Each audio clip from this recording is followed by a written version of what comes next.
چیونٹی برابر بھی میں آگے بڑھ گیا تو تجلیات الہی سے میرے بالوں پر جل جائیں گے، میرا وجود سلامت نہ رہے گا، میری حد یہیں تک ہے۔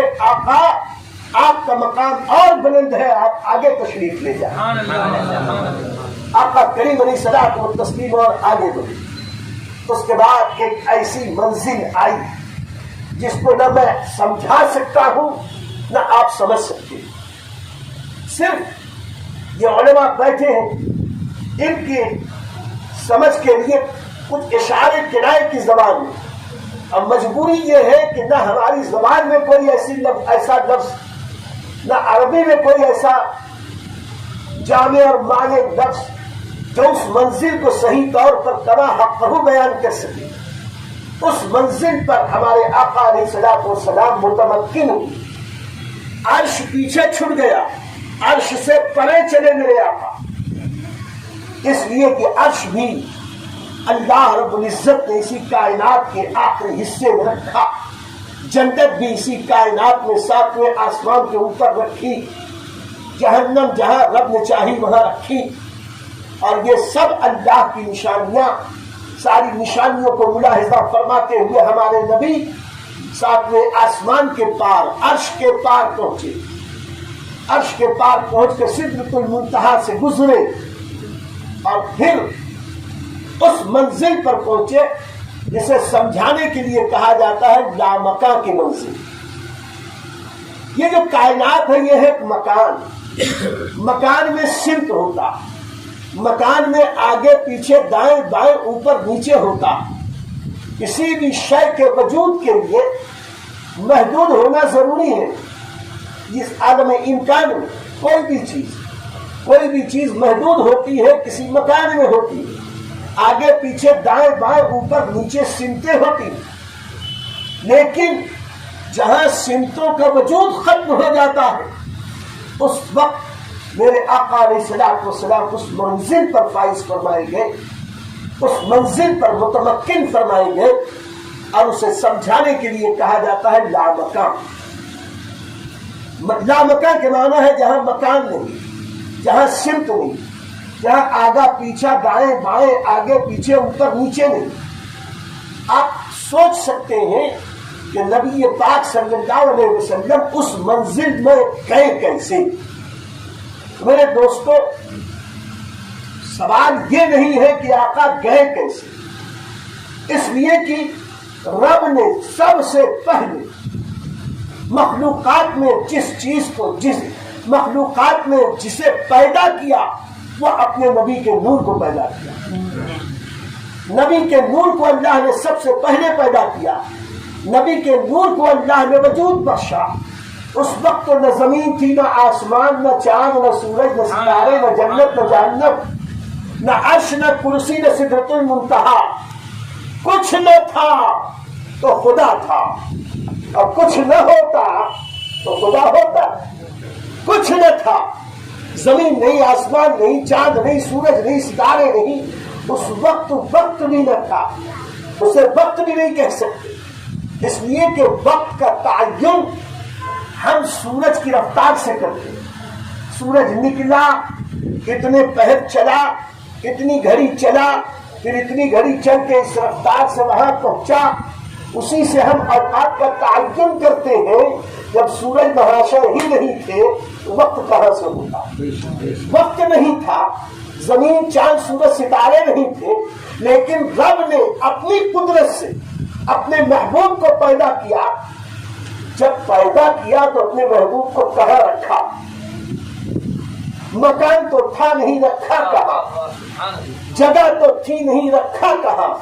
ہم احتیاط کرتے ہوئے یہ کہتے ہیں جہاں رب نے چاہا وہاں رکھا، جس طرح چاہا اس طرح رکھا۔ کہاں رکھا؟ عام بندوں کو سمجھانے کے لیے کہا گیا لامکاں میں رکھا، جہاں مکان نہیں، مکانیات نہیں، جہاں پر پورب پچھم اتر دکھن نہیں، جہاں سمت نہیں، جہاں سو نہیں، جہاں وقت نہیں، جہاں لمحہ نہیں، جہاں ساعت نہیں، جہاں گھڑی نہیں، تو میرے آقا علیہ الصلوۃ والسلام کا اصل مکان کہاں ہے؟ لامکان. اور یہ جو دنیا ہے یہ میرے آقا کا سفر تھا. آقا لامکان سے اس مکان میں آئے تھے. اور یہ دنیا جانتی ہے قانون قدرت ہے، قانون فطرت ہے. ہر چیز اپنے اصل کی طرف لوٹنے کے لیے تکلیف میں نہیں مبتلا ہوتی، لیکن اپنی اصل سے دور جانے کے لیے اسے تکلیف میں مبتلا ہونا پڑتا. آپ پتھر یوں چھوڑ دیں، پتھر دھڑ سے نیچے آئے. پتھر کی اصل نیچے ہے، دھڑ سے آگے کوئی انجن کی، کوئی طاقت کی، کوئی توانائی کی ضرورت نہیں.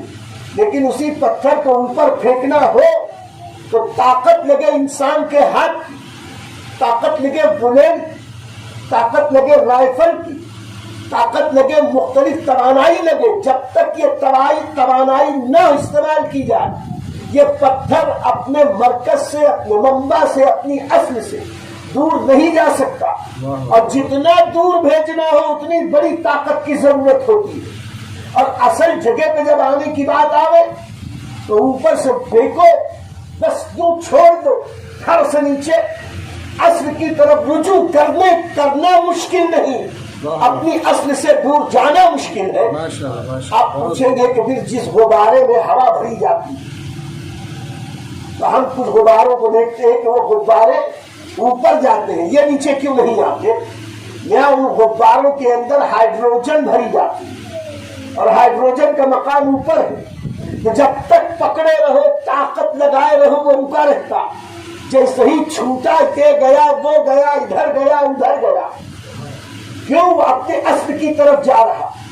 اصل کی طرف جانے کے لیے طاقت کی ضرورت نہیں، اصل کی طرف جانے کے لیے توانائی کی ضرورت نہیں. آسان ہے اپنی اصل کی طرف لوٹنا.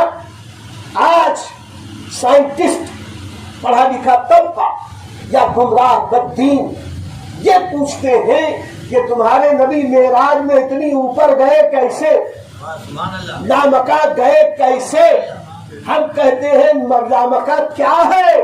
بریلی کے تاجدار سے پوچھو تو میرے امام فرماتے ہیں وہی لامکان کے مکی ہوئے. وہی یعنی رسول پاک صلی اللہ علیہ وسلم، وہی لامکان کے مکی ہوئے سارے عرش یعنی عرش کے پار. وہی لامکان کے مکی ہوئے سارے عرش تخت نشی ہوئے. یہ نبی ہیں جن کے ہیں یہ مکان. یہ لامکان جسے ہم لامکان کہہ رہے ہیں کہ ہمارے نبی کا مکان ہے. نبی اپنے مکان میں جا رہے تھے اور اپنے مکان اور اپنے اصل جگہ جانے کے لیے کوئی تکلیف نہیں اٹھانی پڑتی. نبی گئے کیسے؟ تم اس میں حیران ہو. ہم تو تم سے یہ پوچھتے ہیں اپنی اصل لامکان سے نبی مکان میں آئے کیسے؟ یہاں سے لامکان جانا کمال ہے. اس سے بڑھ کر کمال یہ ہے کہ لامکان سے میرے آقا دوبارہ مکان میں تشریف. وہی لامکان کے مکی ہوئے سر عرش تخت نشی ہوئے. یہ نبی ہے جن کے ہے یہ مکان، وہ خدا ہے جس کا مکان ہے. یہ بریلی کے تاجدار کا شعر، کسی اور کا نہیں، جس نے اللہ کی عظمت اور رسول اللہ صلی اللہ علیہ وسلم کی محبت اور عقیدت ایسی سما دی ہے کہ یہ حق تنہا امام احمد رضا کو حاصل ہے کہ کس نے پیارے انداز میں انہوں نے بیان بھی کیا ہے تو اللہ کی عظمت کا بھی اس میں خیال رکھا ہے، رسول اللہ صلی اللہ علیہ وسلم کی محبت کا بھی خیال رکھا. اب یہاں کوئی یہ نہ سمجھے یہ لامکان میں اللہ تھا، اللہ سے پھر ملاقات ہوئی، اللہ کا دیدار ہوا.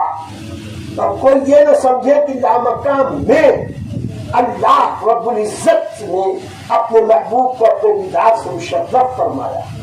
اس لیے کہ لامکان بھی حقیقت میں ایک مکان ہے، پوری کائنات کے لیے نہ صحیح لیکن رسول پاک صلی اللہ علیہ وسلم کے لیے مکان ہے. اور اللہ جسم و جسمانیات سے بھی پاک ہے، اللہ مکان و مکانیات سے بھی پاک ہے. اللہ کہیں محدود نہیں ہو سکتا. یہ لامکان کی منزل حقیقت میں ہمارے آقا علیہ الصلوۃ والسلام کے معراج کی منزلوں میں سے ایک منزل، پھر اس کے بعد ایک اور منزل آئی جسے مقام قاب قوسین او ادنیٰ کے نام سے پکارا جاتا۔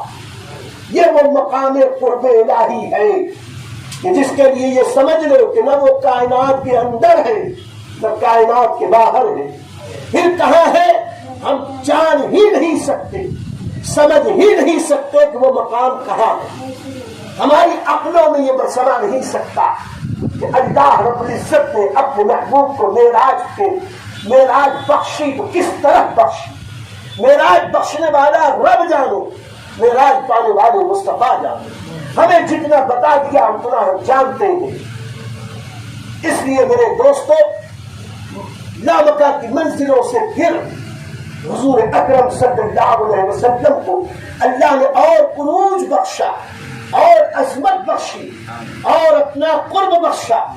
وہ قرب کیسا تھا رب جانے، مصطفیٰ پیارے جانے، نہ ہم وہاں تھے نہ ہو سکتے ہیں، ہم کیا بتائیں۔ بس اللہ کے فرمان اور رسول اللہ کے اعلان کے بعد ہمارا ایمان یہ ہے کہ معراج کی شب نبی پاک صلی اللہ علیہ وسلم کو رب کا ایسا قرب ملا کہ کسی کے ذہن میں، کسی کے دماغ میں، کسی کی سمجھ میں آ نہیں سکتا۔